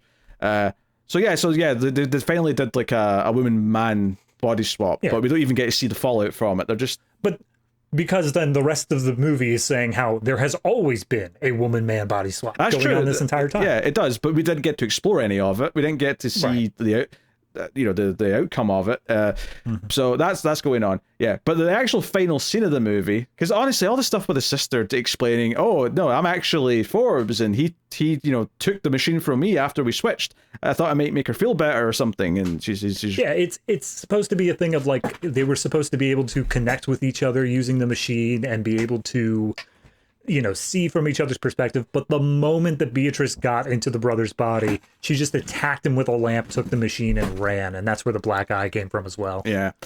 But the final scene is Cyrus is in jail, and Shelby comes to see him, and he's basically begging, hey, tell the police to, that I didn't do that, please, please. But she's acting like really cold, which from an audience perspective, before we get the full explanation as well, we're questioning whether or not that is Shelby. Which, to be fair, I do think is good. I think it's smart to say that we question if it's really her, but in actuality, it's just because she has changed. It's not because she's someone else, it's because she has got a different, more confident demeanor because of what she's went through, and that's fine.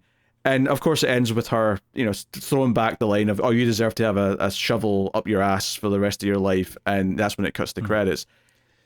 See, I think as an ending, what I would have preferred is that they left the trinity of Nikki, Shelby, and Beatrice of their current locations completely up for a mystery.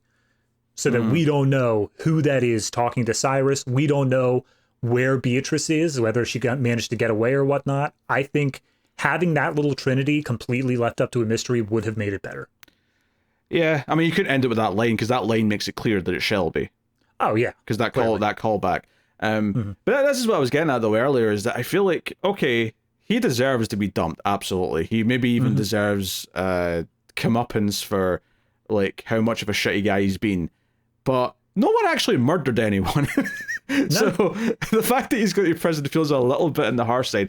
And it almost, I mean, maybe you could argue it's just a little bit, I know you said it isn't a cartoon, but maybe you could argue this is just a little bit of cartoon logic of like, oh no, he deserves this because it's a movie, not because he actually would in real life, but fine, whatever. But it does feel a little bit off, and maybe it is because maybe if it did make Shelby more of a central character throughout the movie, where we're sort of exploring, oh, well, she's driven to wanting to be Nikki because of like how bad she, where her mental place is because of this relationship. We could really be on her side and like really get a feeling of her arc coming out of that and being on this other side. But because we basically just get this trick she plays on him to like force him to make this choice, and then ends it with, oh, you can spend your life in prison then. I don't know. I just, it doesn't feel like the right amount of punishment for the crime. Yeah. It also doesn't feel like it really concludes her arc either. Like the entire time, the idea that she's been having to go through is this idea of wanting to be wanted. It's been this idea that she has always been neglected by Cyrus, and having him in jail and her just doing her own thing. It doesn't feel like it really hits that. It doesn't give that any sort of closure. Yeah. Like, they wanted this kind of gotcha moment at the end, which is what it is. Of like, I got you. Like, like your fate's in my hands and you screwed me over. So, hell hath no fury, like a woman scorned kind of thing. Oh, yeah. But it does feel very thin. It feels very surface level. It doesn't feel like it's quite earned this final beat in the way that I think the movie seems to think it has. And that, it takes me out of it.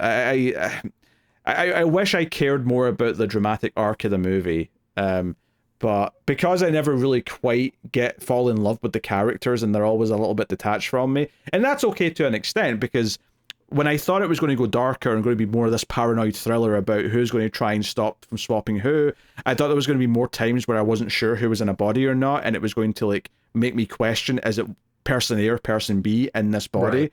And I'm actually kind of shocked now, having finished it, that it never really did that. There was never really any point where it was like, oh, we're questioning who's in this body. It always made it clear, and it was never a surprise. And that's the other thing. Like, I'm okay with it even if it just turned out in the end, like you said, of, oh, Beatrice was the switch there, and that was always someone else different. But like, we knew that. Like, now, like, there is this thread where, okay, it doesn't create any new mystery. It just swaps out one player for the other. I this entire time we've been talking, the thing that pops up in my mind is the top from the end of Inception. Of like, is it going to fall over? Is it not? In the end, it doesn't change the movie. It doesn't change like anything plot-wise about whether or not the top tilts over or not. But it is just this little mystery that you're left with in the end of the movie to say, did it or didn't it? And it allows you to recontextualize a few things depending on that.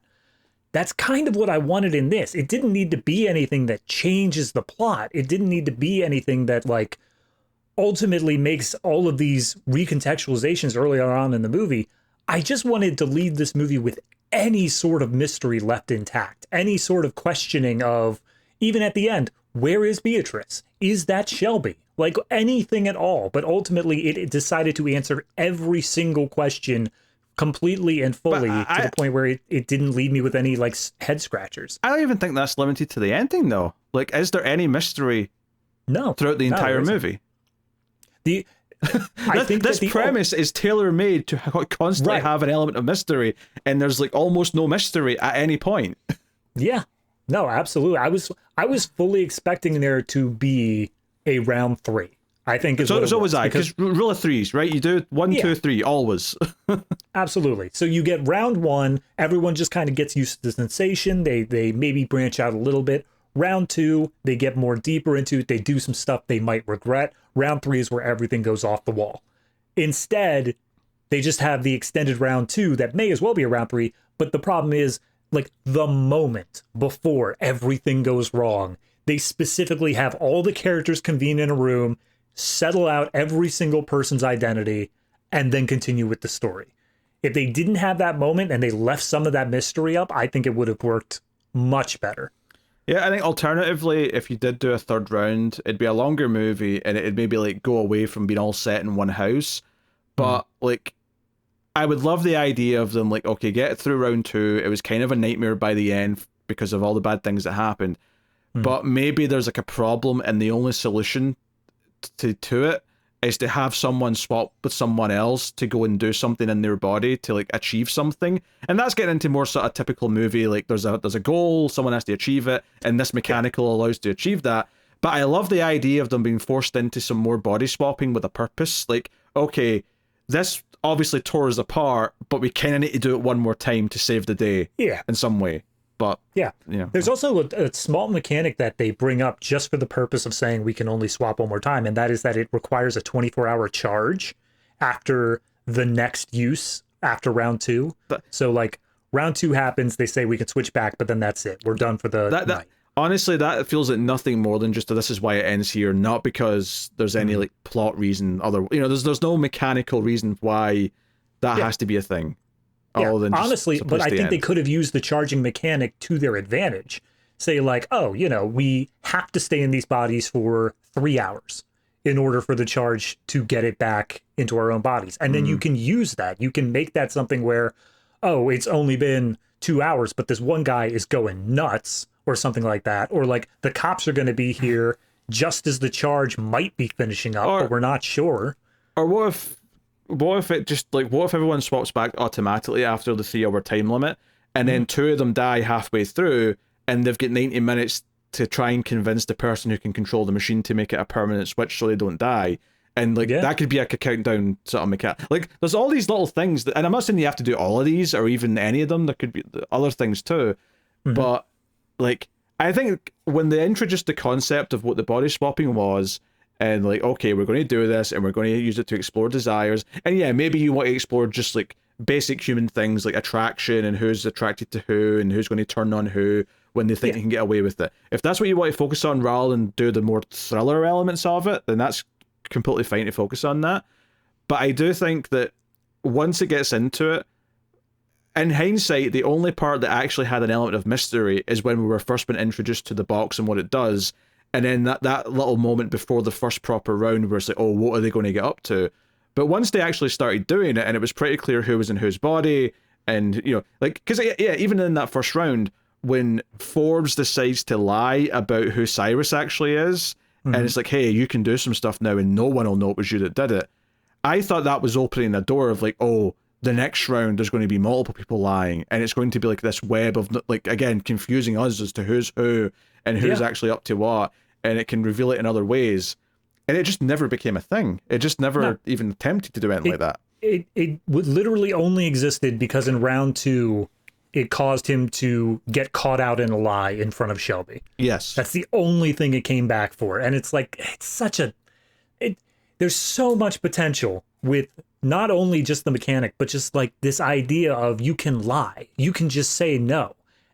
I love that. It's such a good idea, but mean, like, hell, they never did. What about even just something as simple as like one person lies, right? So you get a situation where someone says, I'm Nikki, and then another person says, no, I'm Nikki, and then everyone else in the room, except the person who's been lied about, doesn't know which one's Nikki. Dude, when they started saying like, oh yeah, we played Werewolf and Mafia and stuff like that, I've played those games. I have actually done that. And the most fun time is when two people say they are both the same role in the game. Yeah. And you have to like, the whole rest of the group just has to try to whittle out like, oh, well, this side's like agreeing with this one person. The other side's agreeing with this other person.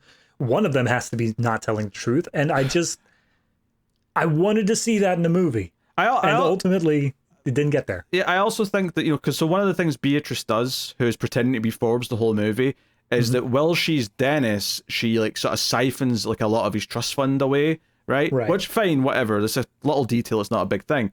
But I do think that maybe if like someone, probably the person orchestrating this, so her, really, but if she had more of like an intentional goal that was more like direct, just like robbing some of his money when she has access to his phone is so like mundane and boring and not that interesting. The fact that like, I mean, maybe if she had actually tried to kill Dennis after that, it's to like sort of like, oh well, now he can never like question it. No one will ever actually go and look for that money because he's died afterwards or something. And maybe like the line about who's who would have a purpose later on because there's like a game that's being played, like a mastermind's actually trying to, move everyone into a certain mindset or move for things to happen. And yeah, the most obvious thing is a Hitchcockian style thing where a character wants to kill someone and orchestrates a mind swapping thing where it's going to look like someone else has done it and they can't do anything about it. Which almost makes it more frustrating that the only sort of thing like that happens in the movie is that someone kind of implicates someone else after an accident and then that's just them. They're doomed to be seen as a murderer even though it never actually happened. But even then, like, it feels like there's always a way out there. They even bring up the way out. There's just like, someone vouched for me that I was drunk or something. Like, there's no evidence to connect me to this crime. We can easily weasel out of it. And apparently just everyone decides, now we're not going to help Cyrus. We're just going to let him go to prison. I'm going to say screw Nikki. Like, regardless, like, if you're even being in Ruben's body, should have come out and been like, no, it's an old house. Like, Cyrus was a chill dude to me. I don't have any reason to say no. He's a prick, but he didn't kill anyone. Yeah, he was on the side of me getting back my body for that whole time. So, like, I should at least be okay with that. Yeah. I agree with what you're saying of there should be a mastermind plot, but I think that's where we kind of needed there to be one more body swap. And I think the end reveal shouldn't have been that Beatrice was the person. It could be Forbes for all that matters. But I think that what it should have been is that all of the swaps from the beginning in each round were not random. Yes. Like every time that Forbes got into a body, he performed some action that then set up the next step in his master plan until he finally got to the final swap where he was cleaning up all of his mess. And I want to make it clear, I don't think it has to be a mastermind plot. I think that's one option. I think another option is the very first thing that I said I wanted it to be, which is that they all break down into paranoia and it's like Reservoir Dogs where they start actually killing each other to try and secure bodies or whatever. Like, one of them could threaten their own, like, someone in someone else's body could like threaten the body they're in and be like, hey, I'll damage this. Like, someone's in Nikki's body, I'll slice your face. You'll never be an influencer again because you're going to have a big scar across your face. Like to get to that sort of thing, like, what can you do? What sort of threats can you make when you're in someone else's body and you're trying to convince them to do something? There's like so much stuff you could do with it. And that was the main thing I thought it was going to go down. Once we got to some people have died, they're starting to get tense because what does this mean? How do we react? Especially the people who have just lost their bodies. And I think maybe the bigger, like, at least Dennis is acting out a little bit. I would say Maya's reaction to watching her body die, to just go into kind of like a catatonic meditation state, is like just so dull and uninterested. Like, no, like, want to do something, get angry, get involved in some way, do something. I mean, I'm fine with the idea of her viewing this as like a spiritual rebirth. I'm fine with her being cool with being stuck in this body, but I think she should have taken it to the next level. She should have been like trying to convince everyone that this is a good thing. Like trying to not just be its own personal little like, I'm just going to sit over here, you guys sort it out yourselves. Like, no, get involved, do something. That's why you were an uninteresting character for the most part, is because you were just over there. Yeah. And I think Maya gets the worst of it because her character is probably the least developed, and also nothing really interesting happens in her body because her body dies like relatively early. Whereas at least Brooke the character isn't that developed. Brooke the body, so therefore the actress, gets to do a lot in that body. So while Brooke wasn't that developed, like I still remember her character having a lot of screen time, if that makes sense. There's a difference between did the character do a lot or did the actor/actress do a lot? Yeah. And like Brooke's actor/actress did a lot, whereas the character is like, all right, well, you're over there, whatever. Well, yeah, but that's why I don't think Brooke feels like a missed opportunity in a weird way, because she's still the face of a lot of the things that are happening, even if she's not the character that's right. You know, so whereas Maya, it literally just all comes down to definitions of character and missed opportunities. Whereas Maya like falls on both fronts, where she's both underdeveloped and her face doesn't even get used as much as the other ones do. So weird thing. Honestly, even the tone we started with, where I had these sort of reservations, I feel like everything we just said in the last 30 minutes sounded a lot more negative than even how we started. Yeah, like here's the thing. If you come into this expecting a fun movie, I don't think you're going to be disappointed. I think that it is, like I said, it's a party movie. It's a sort of thing where you go in, it's just a fun idea, and they just have fun with it. But it is holding itself back from being something special. It is kind of feels like the proof of concept where the director's like, I have this idea for body swapping. Here's a fun thing you can do with it. But then it needed an extra couple of drafts to the script to work in something of, whether it be philosophical, whether it be like a heist, whether it be whatever it wants to be, that's just holding it back from being one of those all-timers of like, this is something that really examines the concept and takes it to its fullest potential. Well, Greg Jardin, what's he done before, the director? Not a lot that I recognize, but I'm sure you're far more in that realm than I am. I mean, he's done a Cowboy Bebop, The Lost Session short. He did some promos. He had some shorts. It doesn't seem like he did the announcement commercial for 13 Reasons Why Season 2. Yeah, but not the show itself, though. He's done like an episode of the show, which makes me think this is really his big kind of coming out party as a movie director. Yeah, probably. Fair enough. Can't say like it kind of feels like one of those movies where like the concept's so strong, there's a lot of good little techniques that are used in it, but at its core value, the director and writer, well, in this case the same person, their sensibilities and what they actually want to do with it just isn't what I want from it on some level. And I think that's just where it comes down to some extent. It kind of reminded me, I forget the name of the directors, but something in the dirt. Oh yeah. Oh god, their names. I'll find it. You say what you were going to say. Okay, but no, I kind of reminded me of that sort of thing where, I mean, I enjoyed that movie well enough for what it was, but it always felt like there was just something missing to it. Like the directors had in mind something they wanted to do. They got it fully realized. They did what they wanted to do, but it could have been more. And it was that kind of level of disappointment where you can't fault the director for having a vision. Like clearly this is what they wanted and they were able to do it, but it was just shy of all these other things that it could have been that would have been far more interesting in my eyes. Moorhead and Benson were the names that's it. We're looking for there. Yeah. Which obviously they're not untalented. They do have talent. It's just that one project wasn't quite working. Yeah, I would say this director has talent as well. I think there's a lot of nice little touches in this. There's also some zanier little things that I don't like as well. So it's kind of, they're a loud director. They feel very loud to me. And I'm fine with that. Personally, I really enjoy when they started doing like the split screens and like the different ways of showing the Instagram likes and all that. Very frenetic, very high energy. I appreciate that and I actually enjoy it. But again, the style that they shoot in does not make up for the lack of constant, or what am I looking for? Content in their work. Yeah. I can like it. It kind of depends on how it's done. Like you compared it to Edgar Wright. I love Hot Fuzz. I really like Shaun of the Dead. I don't like Scott Pilgrim. In fact, it's funny you brought up Edgar Wright, because I watched Last Night in Soho just the other day for the first time, and I didn't really like it that much.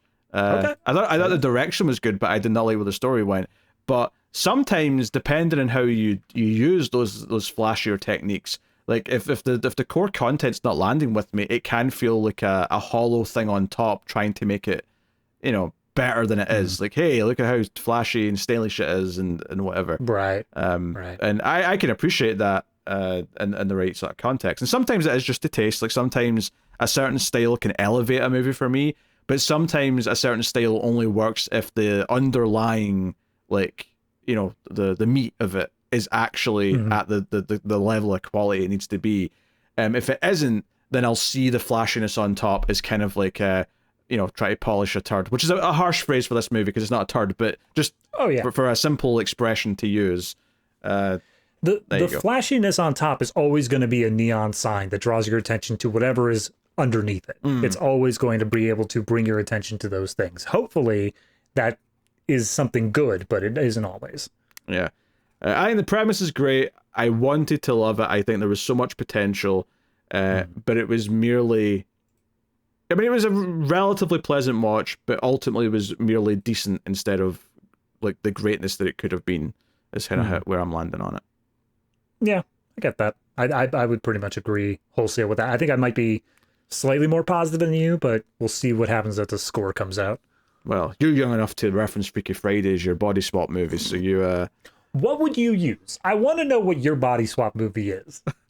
That's a good question, actually.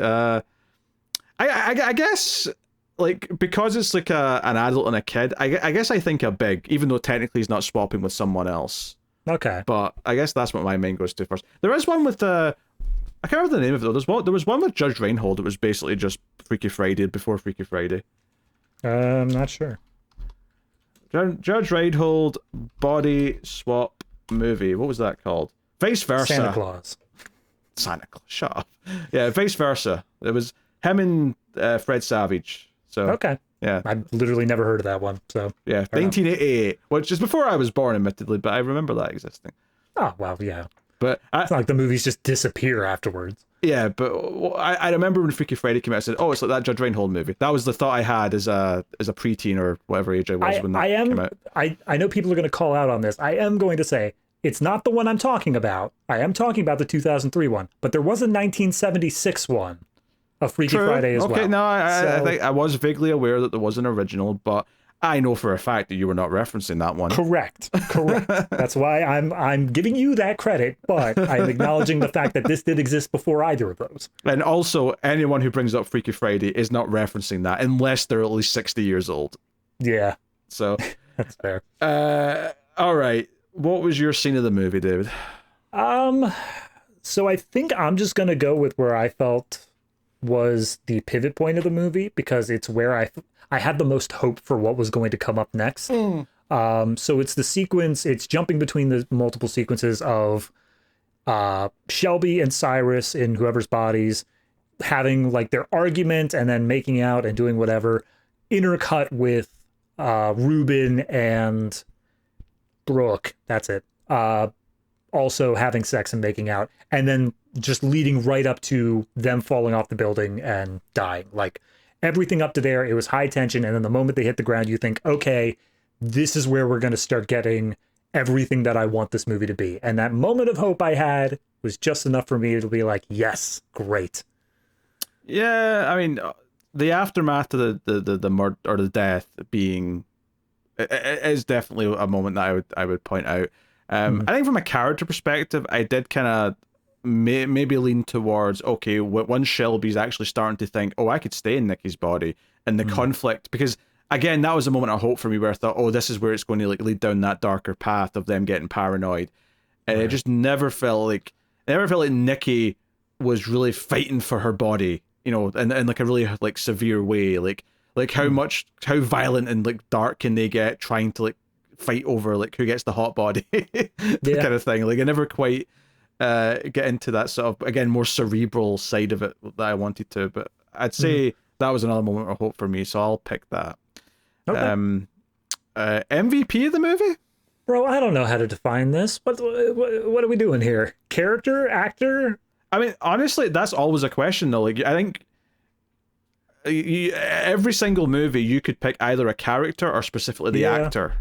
That's true. And I think you probably blend them together most of the time, but here you kind of have to separate it a little bit. Yeah, I do. I mean, I think I like the character, the mental state that is Cyrus throughout this movie.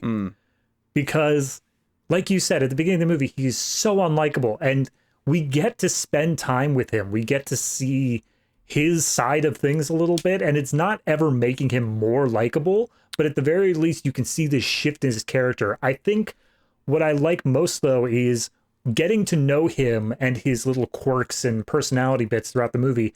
And then once his personality is in Forbes' body for basically the second half of the movie, it really comes through. I think Forbes' actor does a great job of getting all those little Cyrusisms just down, and you can really tell that it's him inside the body the whole time.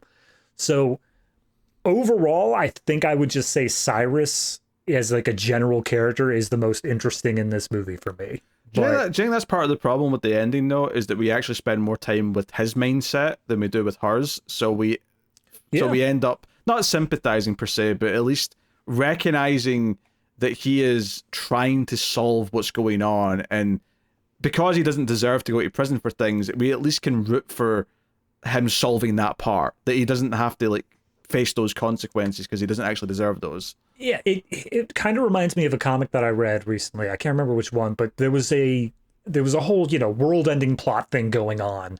And then a couple of the characters were like arguing about their love life.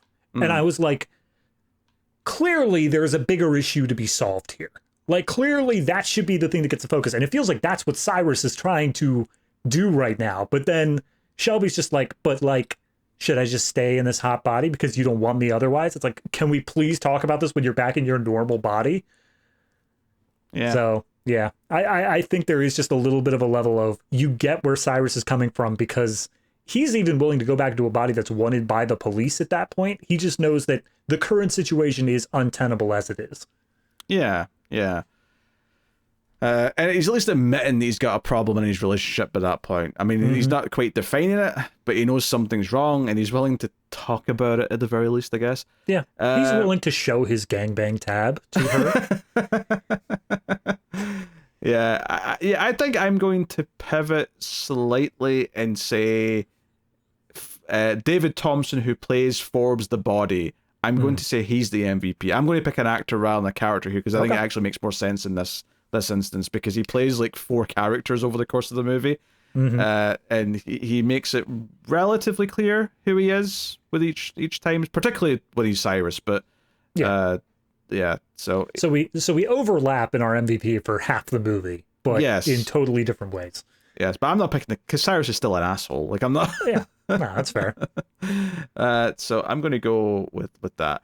All right, what are you rating? I feel like I was higher when we started this, and then it's just kind of brought down a little bit once we explored all the different ways it could have been better, but not by that much. I think what I'm going to round off here is with a flat 7.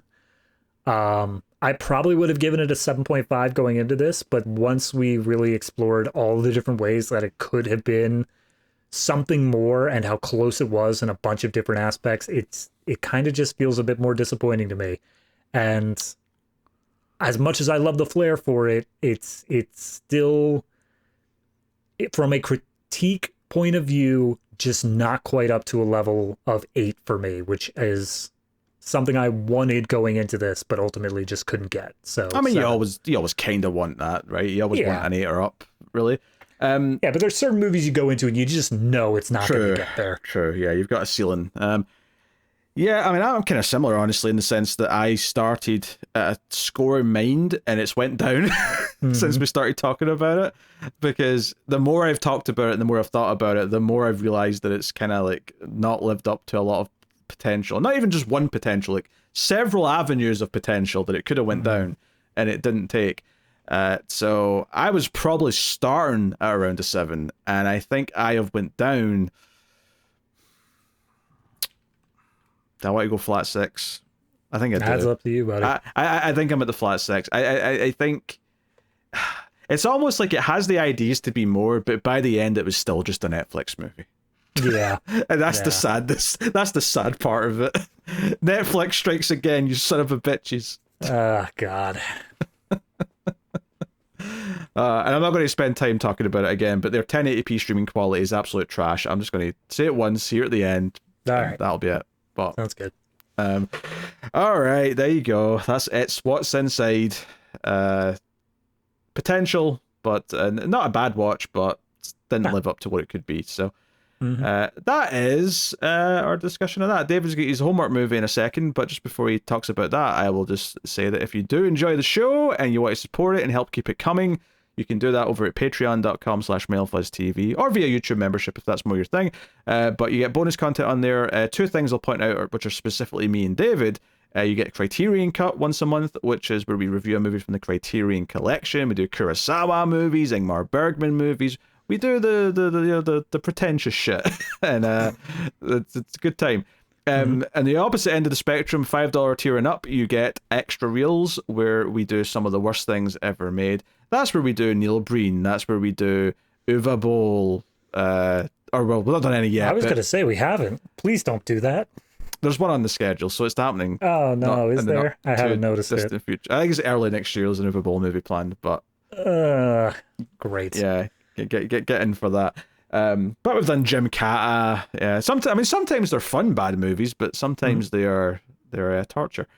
So we're doing Vanilla Ice's Cool as Ice soon. I don't know if I'm going to think that's funny bad or just torture bad, but well, you have such a good history with Vanilla Ice movies, so hey, Secret of the Ooze is a classic. I will not. And what's the hip hop witch? Don't say those words to me, you man whore. That's fair. I didn't like it either. Do not say those words, and that'll never even be an episode of Extra Reels because nothing happens in it. There's nothing to talk about. It's just gonna be an hour and a half of screaming. That's all it is. Oh, I'll tell you what, if that's ever happened, it's because there was a ridiculous goal like to hit on stream with tips. Like I'm not doing that without ample pay. God, I remember back when I made you do like Twilight and 50 Shades, and that was the first point where I got shanghaied into my own generosity. Anyway, yeah, you can go support us and help keep all the shows coming, including the other movie shows on the thing. If you're listening to the podcast feed of this, there's also Streams After Midnight, the horror movie podcast, and there's the Collector's Cut, which is also me and David, talking about various movie franchises. We do thrillers, action movies, whatever, that can be anything. We're doing erotic thrillers throughout October, for example, from the 90s. So just, collections of movies that kind of fit together in some way. All right, David, what was your homework movie for this week? Well, I watched the movie I was supposed to watch first, and then I went on to the homework afterwards because I figured I knew nothing about what It's What's Inside was about. I went in pretty cold. So once I figured out it was a body swap movie, I said, okay, well, there's one I've had on the docket for a while. It is a more modern movie. It is Possessor. Okay, I can see that. There's kind of an element. Connection. It's a very, very slim one, which is a callback. Actually, your first ever episode of Ace was a Brandon Cronenberg movie. Yes. Who also directed Possessor. So it was, and to be fair, this time I now knew what to expect from a Brandon Cronenberg movie that I did not have that first time around. Mind you, I still don't think I was ready. This movie, Possessor, is very solid. It is a very well-made film. In terms of the body swap, I think that it does dive into a little bit more of the philosophical and darker side of things that we were looking for. I think that there is a bit more there, and it's always got that Cronenberg style. So just when you're feeling a little bit comfortable, they rip that to shreds and completely destroy your sense of self. So that's neat. Yeah, they rip it to shreds in front of your face and then take a shit on it. Yep, I think that was an actual film scene. Yes. I will say both you and Terrell watched the uncut version. I did not have access to that, so I watched the regular version instead. You didn't see the pee-pee? I mean, there were pee-pees, but apparently not as many as you guys saw. But no, beyond that, it was a very solidly made film. I think the only thing that I would say as a critique without spoiling too much about it is that it got to a certain point where I was also kind of hoping for that same thing of confusion as to who is in whose body, like who's in charge at that moment. And it never quite got there. I always felt like I still had a pretty good idea as to like the general vibe as to what was going on. On top of that, they set up a lot of cool stuff that I would love to have seen paid off stronger, and that wasn't what the movie was about. It was just about a single character study, more or less. I was going to jump in and say the movie wasn't going for that element of mystery, and I think it was doing a good job at succeeding what it was going for, that I never felt it was lacking in Possessor. Yeah, absolutely. I think it's only because I was coming off of It's What's Inside where I was like, am I finally going to get that mystery paid off? And neither movie ended up happening. So overall, still very well made movie. Yeah, Possessor's a better movie than It's What's Inside. I'm just going to say that. Yeah, absolutely. That being said, I am still just shy of the 8 for that one, mainly because it's just not my type of movie. As much as coward. It is very well made, it is something that I had to sit there and just go, oh God, why am I doing this? It's very well made, but I don't want to think about the psychological implications of this. Hey, on the upside, you've now watched both of Brandon Cronenberg's movies, so until he makes a new one, you're safe. Yeah, great. And I'm sure that is years away. Definitely not right around the corner, most likely. But no, I just to give it an official number, I'm going to side with Tara and give it a 7.5. Okay, fair enough. I'm just looking up Brandon Cronenberg to see what his next movie's, but I say that because I expect there's one 2025 in like January. I mean, there's nothing listed upcoming in IMDb as a director. So whatever he's got cooking next, it's not on the website yet. So I'll take my little reprise before we have to jump into the next one. See. Oh wait, you know what? He did do a movie in 2012, which is not as well regarded, so I don't know if it's any good. But is this sci-fi? Oh, it says sci-fi in the list of genres. So okay, maybe right underneath body horror. Gotta love it. Maybe we'll be looking at Antiviral at some point Cool. in the future. Fun. Mm-hmm. No, you're not excited about the... Look, honestly, if he's still trying to figure out the basics of it, maybe I'll be better with it. But I have a feeling he just called up his dad and was just like, hey, how do I ruin everybody's night? All right, that's the Atomic Cinema Experiment, everyone. Thank you very much for joining us. We do appreciate you coming and listening to us talk about a movie. Let us know what you thought of the movie in the comments, of course. Like, subscribe, all that stuff on YouTube helps out a bunch. Join the Discord or the Blue Sky account. I remember that exists, and I actually messaged a couple of things on that. I didn't even know that existed. I'll have to follow that. It's basically just my account, but I've called it Mailed Fuzz TV / movies because I'm not managing multiple accounts. Like, I'll do the banter and I'll promote things in the same one. It's fine. It's whatever. So that way the entire channel goes down when you go on one of your very famous racist rants. Very funny. Yes, very good. But yeah, go whatever. That's everything, everyone. Thank you very much for joining us. We do appreciate it. Keep watching science fiction and computer ad salsa.